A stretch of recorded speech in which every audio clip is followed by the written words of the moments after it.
Hey guys, how's it going? Value Venture Investing here today. So, as a Cineplex shareholder, I'm pretty excited today. It looks like Cineplex Cinemas is going to be acquired by Cineworld. Cineplex by Cineworld. That's really tough to say. But anyway, it's great news for the struggling or somewhat struggling Canadian movie theater company. I'm going to go into this video with a news article, give you guys a quick rundown of what's going on, quick rundown of what each of these companies are, and then I'm going to give you my opinion on both of them. So let's take a look at the article right now. So, Cineplex signs definitive agreement to be acquired by Cineworld Group.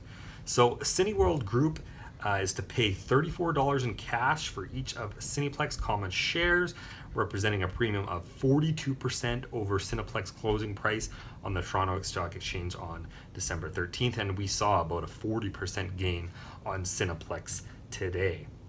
So, Cineplex, one of Canada's leading entertainment and media companies, today announced that it has entered into a definitive agreement with Cineworld Group. With over 11,200 screens around the globe, the proposed transaction will create one of the largest, that's pretty crazy, one of the world's largest cinema companies, providing Cineplex with scale and all the benefits associated with a global enterprise. Cineworld Group will acquire all of the issued and outstanding common shares of Cineplex for $34 a share in cash. So that's very important there. That you're not going to become shareholders if you're a shareholder right now of the new company. It looks like you're going to be bought out. So this is representing a premium of 42%, as we talked about earlier. Down below here it says the total transaction value is approximately $2.8 billion, including the assumption of net debt. And of course, that's Cineplex net debt. Since Cineplex went public in 2003, we have been committed to delivering value to our shareholders. We believe this transaction today is both financially compelling and in our shareholders' best interest. So this is the president and CEO, and of course I think it is in the best interest considering the price appreciation that we've seen just today alone. Cineworld Group shares our passion for entertainment and mirrors our commitment to delivering exceptional guest experiences through the state-of-the-art technology. The entertainment industry continues to transform, and we are pleased that through this agreement, we are ensuring Cineplex is part of the next era of global entertainment.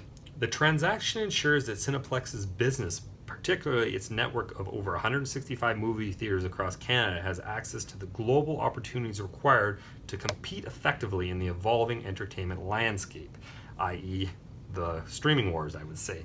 Cineplex's long legacy of supporting the Canadian entertainment industry and its partners in the arts, including support for film festivals, programs, and industry events across Canada, will continue. The transaction also creates a new partner for the Canadian film industry to collaborate with, as Cineworld Group has extensive distribution and exhibition business outside of Canada. So, of course, this is subject to shareholder approval, both on Cineplex's side and Cineworld's side. And if it doesn't get approved by the shareholders on Cineworld, they could actually owe Cineplex a whole bunch of money. However, there is a pretty big majority shareholder for Cineworld who has already basically agreed that he wants the transaction to go through. So if you're not from Canada or you're not really aware of what the landscape is going forward, I know Cineworld has some theaters in the United States, but I don't believe that Cineplex does. I mean, correct me down below, comment down below if I'm wrong. But a quick introduction of what Cineplex is here.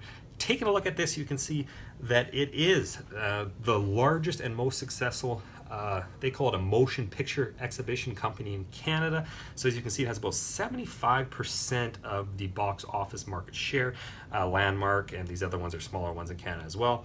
It has 165 theaters and 1,695 screens. In terms of total revenue, I mean, in 2018, we saw $1.6 billion. So we have seen that grow. I mean, it's a mammoth here in Canada. But in terms of the actual box office revenue, I mean, this has been wavering a little bit, and this has been something that's been concerning. In 2018, we saw about $724 million. So basically, they've been trying to try many different things. This is kind of what has caused the stock to come down so much and has made it an acquisition target. They purchased many other little like, gaming companies. They focus more on their concessions and stuff like that. So that's kind of been the landscape of what's been going on with Cineplex and why the stock has struggled and why there was a lot of question going forward as to the future of the company. So let's take a look at a couple more things here. As I said, there's other entertainment experiences. They've really been trying to push the envelope, which I don't think has been that successful. I mean, we've definitely seen total revenues go up, so I mean, it's been successful somewhat, but you know, still their bread and butter is, well, a huge part of their bread and butter is, you know, the concession and such, but also just the box office hits is huge for them. So as you can see here, they went into D-Box. So this is basically seats that move in synchronization with the action on the screen. 4DX. So this is specifically designed motion seats set in pods of 4. Again, they're kind of synchronized. You can also see environmental effects like wind, mist, bubbles, stuff like that. ScreenX, which is a 270-degree pano movie watching experience. Again, they charge premiums for all this. They've talked about Clubhouse, which is more, you know, colorful, playful seating, stuff like that. And they've also even put recliners in. Additionally, they've also tried to go online with the Cineplex store. So they have, you know, of course, their Cineplex website, but they also have online rental, you know, on demand, stuff like that to try to compete with Netflix and companies like that. And they offer it on, you know, Xbox One, 360, even Roku on iOS, stuff like that. And I'll show you a couple other pictures here as well. I mean, they've done so many different things that I've actually lost track. I don't think it's a really good thing. I mean, I understand that they're trying to diversify away from their core competency here. However, I think that maybe they should have tried a different route. I mean, we've got something like Player One. They've acquired some amusement type things in the past, toy, you know, child playing center, stuff like that. I won't get into that too much detail, but you can see as a result what they've come up with here. The Rec Room, very few locations. Palladium, you know, they even have you know, like a golf. I've never seen any of these before, and I just think it's kind of a little bit crazy how many different things that they have expanded into and got away from their core competency. So I wasn't really super impressed with what they were doing, and I think that the market was viewing that as well. So that was some concerning. So I originally bought, if we take a look at the chart right here, I originally bought it around 37, so I think it was 36, 37, so it's pretty close to what it is right now. And then it just kept going down. What attracted to them was the dividend yield. At the time, I think at around the price that I got in, they might have dropped their dividend, but it was around like 8 to 10% or something like that. And now with, of course, the huge increase today, we're only seeing about 5.3%. But I think around those other levels, you'd have to do the math on it around, before it went here about 40% today, it was yielding about 8-9%. So that was something that was very attractive about the company. And I think they've really focused on trying to pay out that dividend and continue to deliver that to shareholders. Of course, like I said, the market cap is about 2.15 billion right now. Of course, that's increased a lot right now, so that made it kind of a viable takeover target. I'm not going to go into too many of the details. It was trading about 40 times earnings right now, but the multiple had come down significantly before. Now, the other company here, I wasn't too familiar with them before now, but Cineworld, let's take a look right now. Cineworld Group is the world's second largest cinema chain, so it's huge, guys. Like, this is why this is great news for Cineplex being acquired by them. It has over 9,518 screens across 790 sites in 10 countries. So in the UK, in the US, Ireland, Poland, Romania, Israel, Hungary, Czechia, Bulgaria, Slovakia.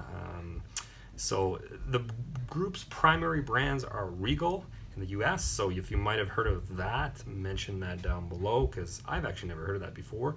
Cineworld and Picture Horse, and this is actually in the UK and Ireland. I've heard of that one before. Cinema City through Europe, and Yes Planet through Israel.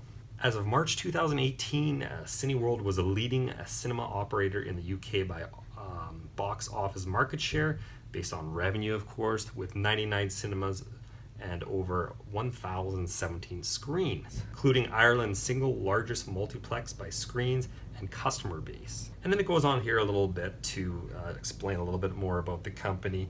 It was founded in 1995. It's about 24 years old. The revenue in the company in 2018 was about 4.1 billion. So well over 4 or 5 times the size of Cineplex. And they even are net income positive 284.3 million, and this is in pounds, of course, because it's a UK company. So obviously, this is a huge deal for Cineplex owners because they're going to be able to get out. I don't think the price will change too much, going much above what it is right now, because it's going to be basically a buyout. So I'll probably be getting out, maybe selling pretty soon here. I have a very, very small share in it, like $1,000 or something like that. So it's nothing I've even looked at for a long time because it's such a small portion of my portfolio. But it's something very interesting to watch because you're seeing the whole landscape change. Like, that's the world's second biggest cinema, and they're buying them out. So you're gonna see that usually in in industries that are in distress, and this is an industry that is in distress. I mean, they're still generating huge amounts of revenue, but I mean, this is a huge company, right? And so it's really kind of interesting to see them acquire their companies. I don't think there's going to be any regulatory issues with this, considering the competition that we're seeing from streaming wars, and that's kind of probably why this is happening. They're just trying to conglomerate together and fight against the big streaming platforms as much as possible. So wanted to do a quick video on that today for you guys tonight, actually a little bit later today, because if you weren't aware, it's definitely a good stock to watch, a good thing to watch in the industry, and I'm definitely happy tonight. So that's gonna be it for today, guys, and I'll see you in the next one.